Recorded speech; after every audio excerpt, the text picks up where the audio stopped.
Hello and welcome, friends. This is not my normal shtick, but I had to react to the worst apology video I've ever seen on YouTube. So without further ado, let's check out this Logan Paul fiasco. Coffeezilla. I watched your three-part series called Investigating Logan Paul's Biggest Scam, and like many on this platform, you have successfully used my name for views and money. While your work used to be impartial, your addiction to using someone's names for views and money. Now correct me if I'm wrong, but does every person who's on YouTube not do that? Let's hold on, scroll out here. Let's see. Does Logan Paul ever do that? Oh, right here. Ooh, I spent 150,000 on this Pokemon card. So are you not using Pokemon cards for views and money? Does when Simon Whistler makes a video about Tutankhamun or Alexander the Great, isn't he using their names for clicks, money? When Critical Drinker reviews Wakanda Forever, is he not using, like, everybody does this, Logan. clicks has clouded your judgment, and you've made very real errors with very real repercussions. Coffee, you took a shot at my reputation. So in this video today, I'm going to be defending myself with facts. Which is trashed again, by the way. First there was that thing in the Japanese forest, now this, yeah, okay. Something that you have gotten in the habit of twisting as you continue to morph from an investigator to a gossip channel. Oh, boo-hoo! Let me play a sad song for you on the world's smallest violin.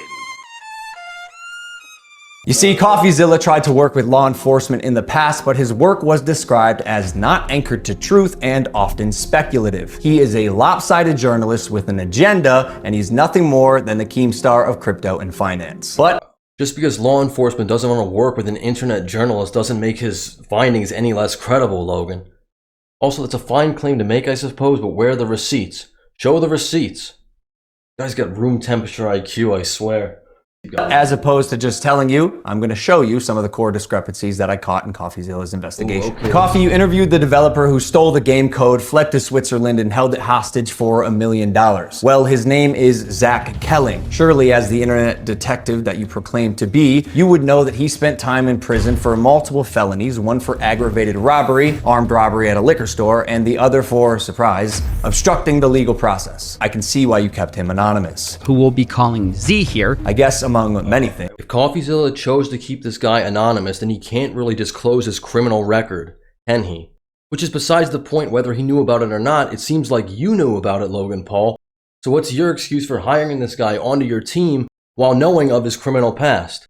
Okay, let's keep going. It doesn't surprise me that he lied about having 30 engineers and a $50,000 a week burn rate. On my end, I have 30 engineers. I'm burning $50,000 a week. Which, side note, is how this delusionist landed on the $1 million code ransom, but it turns out he only had 3 engineers. Wouldn't someone with journalistic integrity know their credible source had not only an agenda, but a fondness for orange jumpsuits?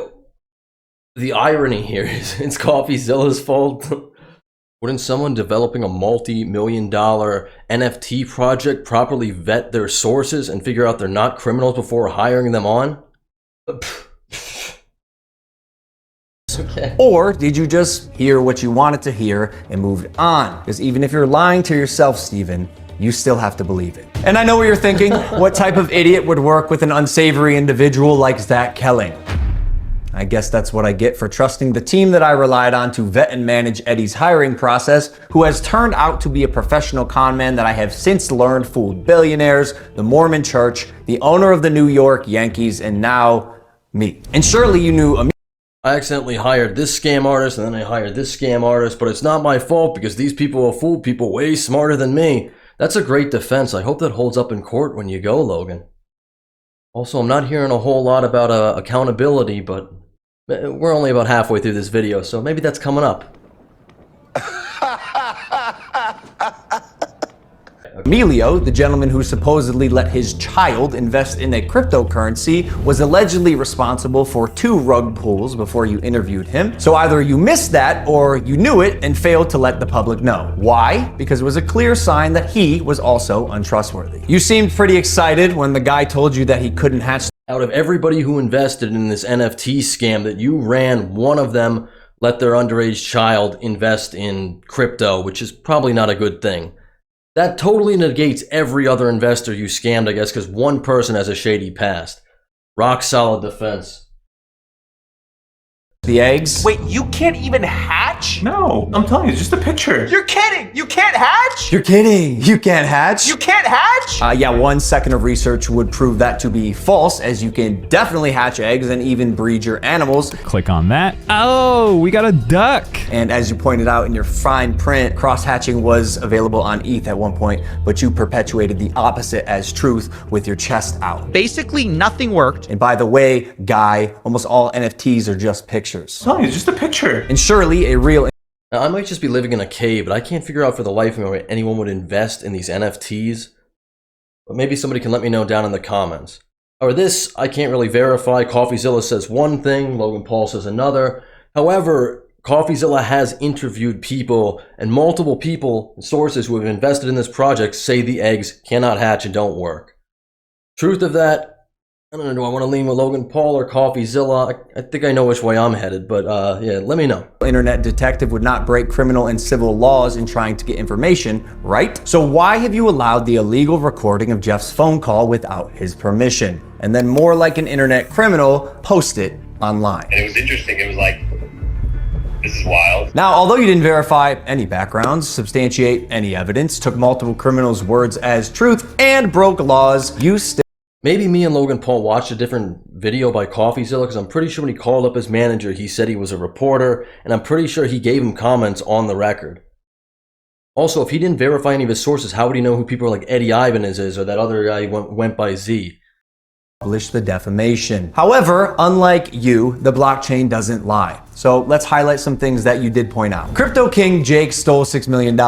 True or not, we had already removed him from the team when we realized he was a bad actor and his motives were purely financial. Conman Eddie, lead developer, stole $1.7 million. True or not, when we learned he was a bad actor as well, he was immediately removed from the team. While myself and Jeff sold nothing and made nothing. We scammed a huge part of our fan base out of money, but we're the real victims here because we also got scammed by people we didn't properly vet. Nothing as verified through investigation and his fans that lost money, who believed in him and believed in this project and invested thousands and tens of thousands, some cases hundreds of thousands of dollars. But I guess in all this, he's the victim. Okay. Yeah, blockchain. sure. Jeff, Logan's manager, to my knowledge, never sold. Neither did Logan Paul. I repeat, Jeff and I made no money and will never make any money on cryptozoo. In fact, we only lost money trying to pick up the pieces. So what he's saying is Coffeezilla's reporting was accurate there. Okay. As has been the case with dozens of crypto and NFT projects, the space is unfortunately ripe for bad actors to infiltrate projects that start with even the best intentions. Jake the Snake is no longer affiliated with cryptozoo, and we hope the money he reappropriated was worth ruining his reputation. Conman Eddie is being investigated by a higher authority that I cannot speak on. As you can imagine, I was not cleared from legal to discuss much of this, including the legal process being undertaken and the criminal investigations going on during the fallout, but I do appreciate you calling out that I do like this too, to try to disparage Coffeezilla. They got these little pictures here. It's like, what are you, 10 years old, man? This is how you're memeing on somebody when you've been exposed for $1 million scam. that rats under my nose, stole the game code, millions of dollars, and left Jeff and I abandoned with no team and knives in our back. But even after 12 And this is the reason I didn't address it on my podcast for over a year, because I wanted my fans to hold the bag. 12 months of work, you've still managed to overlook one crucial piece of information. See, even though I've said it's coming so many times, you've assumed that cryptozoo isn't being made. Who are you to decide when the development timeline ends? That's true, but if people have already invested money into something, then really you should be giving them updates about it. If anyone's as old as me, they might remember back in the day, video games that used to get delayed all the time because there was no patching. I remember waiting for Halo 2 or Halo 3 and it get pushed back year by year, and we'd always be disappointed about it. But the big difference is we didn't invest money into it. I got everything stolen from me and our community, stopped promoting publicly as soon as I knew the extent of the internal issues, took all of the heat on social, didn't give any and you updates. still published a defamatory hit piece fully knowing I was innocent just so you could enrich yourself in your $10 million studio. Sharp, but deeply unethical, dangerously misleading, and illegal. Not unethical. It's only defamatory if it's not true.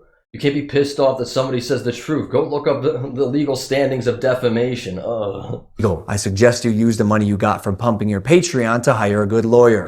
You're gonna need it. And maybe we could have talked about this if you had reached out to me, personally. Not my manager, Jeff, who is not me, Steven, but the first time you did was on Christmas Eve after you released your series so you could rely on false statements and unreliable people used recklessly. What's a manager for exactly if not to like go to him and give him the information? I mean, like, this is not rocket science here, man. Like, why have a manager? He's reached out to your manager. Did your manager not give you a phone call? How is that Coffeezilla's fault?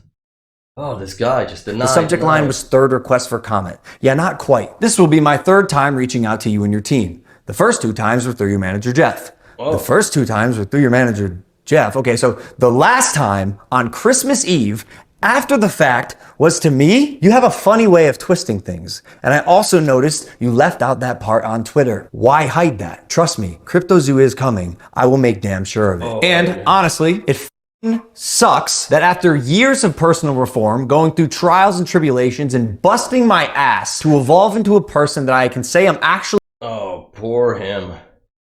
Is he gonna? He's not gonna proud address of. it. You led the He's not going to address any of the people he scammed. charge to drive and monetize a narrative telling millions of people that I'm a fraud or I tried to scam my audience. That is patently false. This video is mainly for my fans and anyone who's on the fence that I hope I can help understand a situation that is tremendously complex.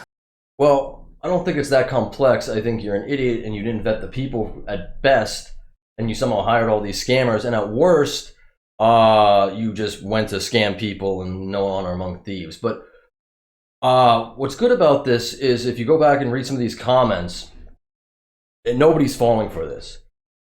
Let's see here. It's like hiring a team of former bank robbers to run a new bank you decided to open. Fascinating. So reaching out through Logan's management is not the way to reach Logan. Got it. Makes perfect sense. Truly the definition, no honor among thieves. Can you imagine threatening someone after scamming a bunch of investors? My favorite part was when he apologized to all the real victims.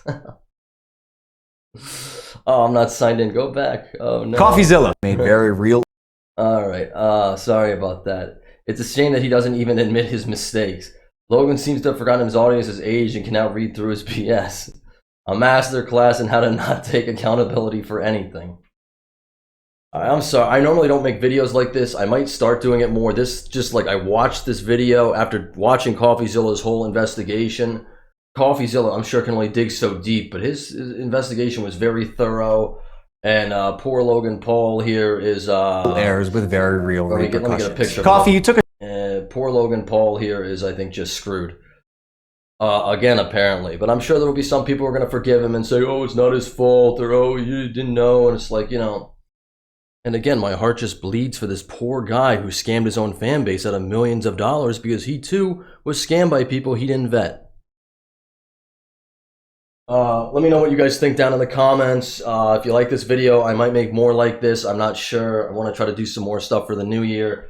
Yeah, if you liked it, hit the subscribe button, leave a comment, like it, you know, whatever. And I'll see you in the next one. Later.